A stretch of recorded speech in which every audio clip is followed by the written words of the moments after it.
Hello, my name is Tejas Gurjar. I am founder and CEO of Idea Tides. This is the introductory demo of our product, and let's configure it to connect with our application suite.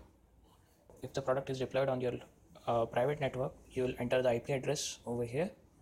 In my case, it's 10.1.5.225. Let's select the private network. I'll enter the client certificate password. This will be provided to you by your administrator. Let's test the connection. As you can see, the connection is successful. So save the connection settings. Now enter the username password provided by your administrator. Login. Now you'll have to set a 4-digit passcode for your future logins so that you don't have to enter username password each and every time you open the application. The passcode has been set. This is our application. All these features are available. You can see here the connection settings which we configured earlier. Let's go to configure BizTalk group. So here you're going to select an active BizTalk group on which you want to get access to or perform some operations over there. I'll select BizTalk 1. Whatever the color administrator has given to that BizTalk group, it will appear onto the action bar. So we'll select the BizTalk 1. As you can see, our active BizTalk group is now BizTalk 1. So whatever the operations you are going to perform in this BizTalk dashboard, all are going to be performed on BizTalk 1. Let's go to applications. As you can see, all the applications that are present on BizTalk 1 are listed over here. Let's go to BizTalk EDI application. These are the artifacts. We'll go to orchestration first. These are all the orchestrations.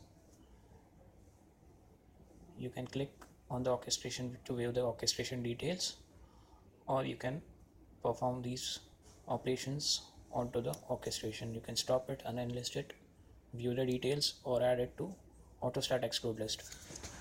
Auto start exclude list is used in monitoring and automation. So if this orchestration has to be excluded from auto start, then it is to be added into the exclude list. So let's stop the orchestration first. So here we have stopped this orchestration, and you can add this add this to auto start exclude list. This orchestration will not be turned on by our application suite now. So let's go back. So in this way you can view the send port details. Let's go back. This way, in the same way, send port groups can also be viewed if they are present. In our case, there are no send port groups in this application, so this message. Let's go to receive port. These are the receive ports. These are the receive port details. Let's go back. Now we are going to go into the receive locations. Here also you can view the receive location details. And also you can long click to perform the operations that are there for receive locations, like adding it to the auto start exclude list, or disabling the receive location, or viewing the details. So let's go back. Similar for schemas. These are the schemas that are available in the EDI application. You can view the details of any schema. The maps, since there are no maps present for this application, we got that message. Now let's view pipelines. It's showing you the name of the pipeline and the pipeline type, whether it is a send or receive. Here in the pipeline details, as you can see, the name, assembly, description, and pipeline type, exactly similar to our BizTalk classic BizTalk dashboard. Let's go back. As you can see here, you can directly view on which server you are, so you will never get confused to which active server you are working on, since the production and UAT are generally the same, which creates a confusion in many scenarios. So this help in dealing with that problem. Let's go to resources. Here you can see all the resources, the name, display name, key, culture and version. Let's go back. So we have explored all the artifacts of application. Now let's go back. You can view the host instance as well. This is the host instance. Host state is running and the server is BizTalk 1. It is clustered and the active cluster is on BizTalk 1. So it shows the status whether the host instance is clustered or not. So here also you can stop the host instance or start it, or can even add it to exclude list. Now let's go back. Now you can easily move to some other server in just one click. Let's go to BizTalk 3. Go back and you can view the suspended instances as well. These are the suspended instances present on BizTalk 3 server. You can click and explore the suspended instance details. So all the details that are on the classic BizTalk dashboard are visible over here. So you can go to the messages as well. So this is the suspended message corresponding to the instance. You can also view what exactly the body of a message is. So in our case it was this SOAP envelope. So this all is just one touch away, and the ease of access helps you increasing your productivity a lot. So this was all the BizTalk dashboard. Apart from this, there is a timeline where you can see all the activities that are performed by our automation service or by some user. So right now, as you can see, we disabled the orchestration, so the entry for the same was made as enlisted, and after that we added it to the exclude list. That is also visible over here. And this bot is actually our automation service, which is reporting that the host instance on the development server is down, so it is reporting it on the timeline. There are reports which are present on some other server, so we'll look into it later. Let's go to Windows services. Whatever the machines that are added to be viewed can be seen over here. Now let's select this machine. Let's go back. As you can see, all the Windows services are available over here. You can perform an operation like starting the service. You don't have the sufficient privilege to start this service, so everything in this works under the permission. So if a user doesn't have a permission to do a particular task, then he cannot access those particular resources. So let's see if we have operation right for Windows service on BizTalk 1. Let's go back. Let's stop this service. As you can see, we are having the permissions to stop this service. That's why we were able to do so. You can start it as well.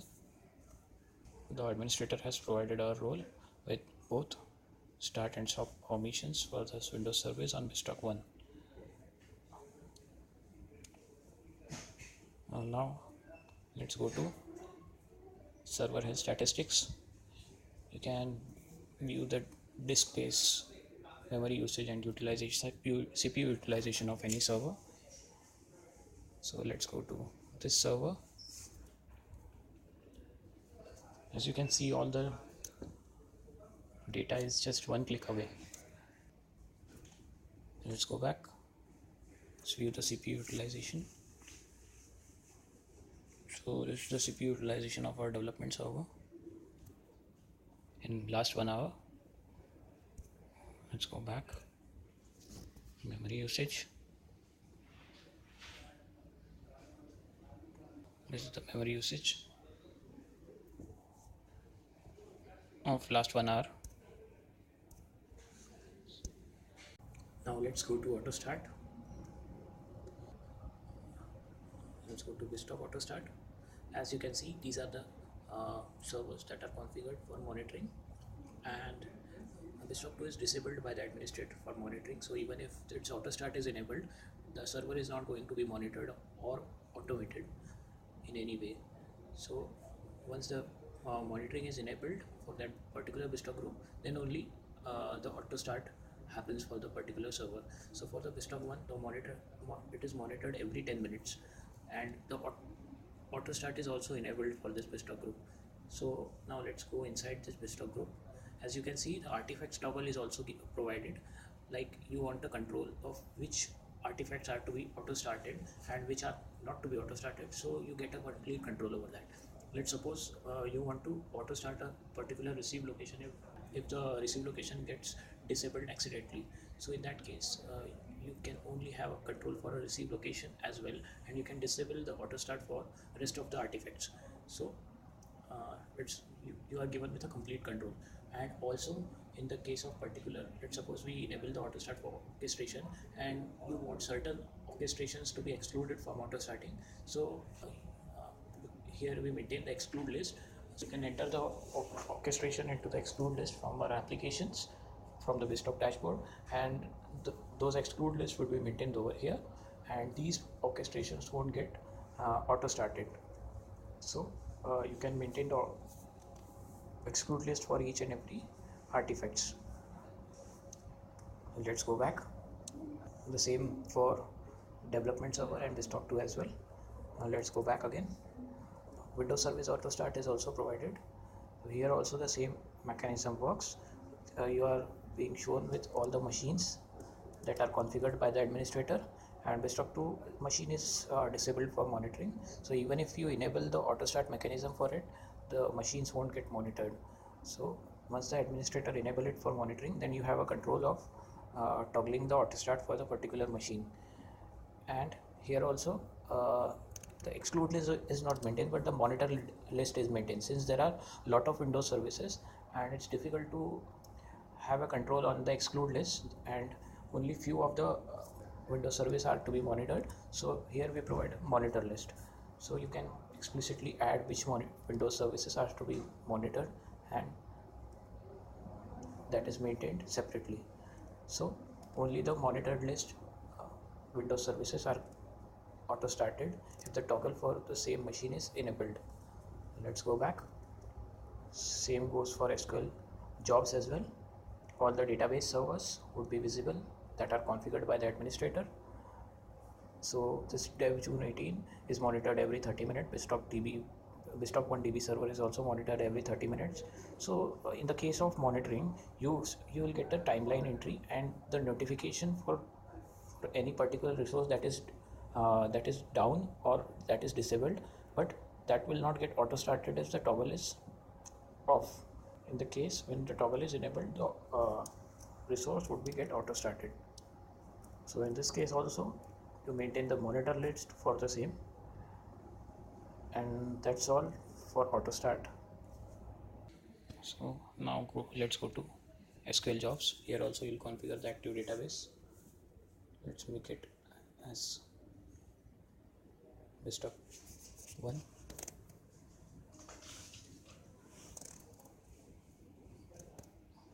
Let's take development server only. As you can see, these are all the SQL jobs that are running on our development server. Performing the click, you can get all these operations that can be performed. You can view the job history, so it shows job history. You can also view a schedule of particular jobs. So this job occurs every week on Sunday. Occurrence time is midnight. Schedule started from 12/1/2010. Let's go back, take some another. let's run this job. So this job is executing. So now you can stop this job as well, or you can disable a particular job depending upon your requirements.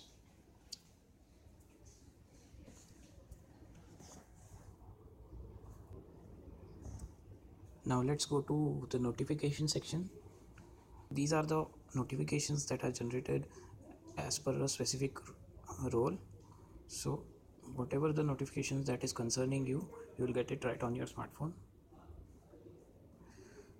As you can see, the orchestration which was down was auto started by our automation service and reported the notification to the concerned person.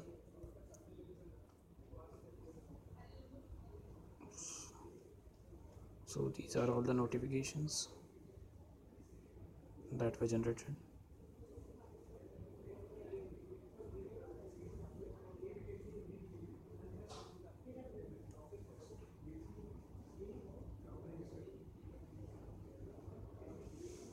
You can mark all of them as red as well.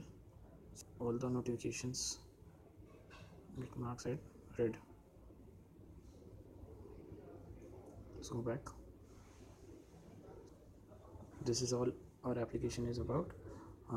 The report section is remaining. Let's connect to our Azure server where the business reports are present. We demonstrated how it works for the local network. So now let's have a look on how it works for Azure server. Our server is URL is added over here. Let's select internet, and in my case the client certificate password is same for both. Now let's test the connection. As you can see, the connection is successful. Let's save. We'll now have to log in with a user. The email password, since we are logging into some different server, we'll have to log in again. We'll have to set the passcode for the user. Now we are accessing the Azure server. So let's go to the report section which was remaining. So these are all the business reports that are present. These reports are exposed as per roles. So whatever is your role in your organization, according to that the reports would be exposed to you as per your designations and role in your organizations. Let's view a report. This is a business report. It was exposed by the administrator. It was exposed in two formats. One is tabular and chart. You can view the report in both the formats. You can also full screen the report to get more focus. Let's go back. You can also print the business report, or you can save it as a PDF as per your needs. So by clicking the PDF button, it will get saved.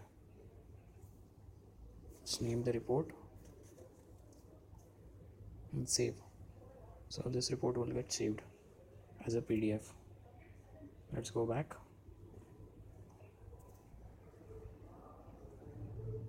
This is the line chart and spline chart. This report is exposed in the form of line or spiral lines, so you can view the report in these two formats.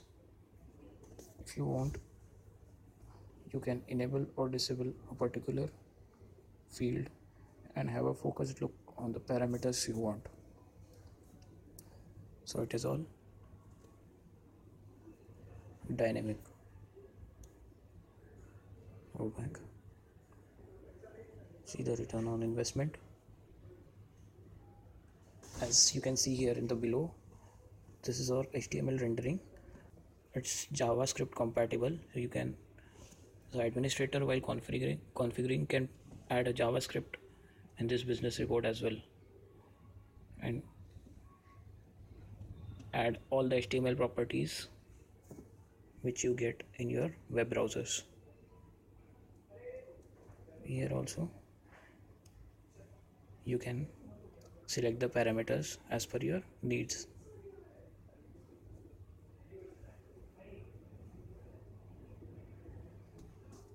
Let's go back. You can even take the user input and generate a business report according to the input on the runtime basis. So here we are showing the employee detail as per the employee ID. So let's suppose if the employee ID is 4, all the details of that employee are fetched. This report was exposed into tabular format, so you can see the details. Just one click. Let's go back. This is the report that is separated by a payment category, so you can generate a business report as per the category as well. So the business data gets separated as per the categories. This is the report exposed in the chart format, which is categorized as per the payment type. Let's go back. So that's all about the business report and the complete application. Thank you and have a very good day.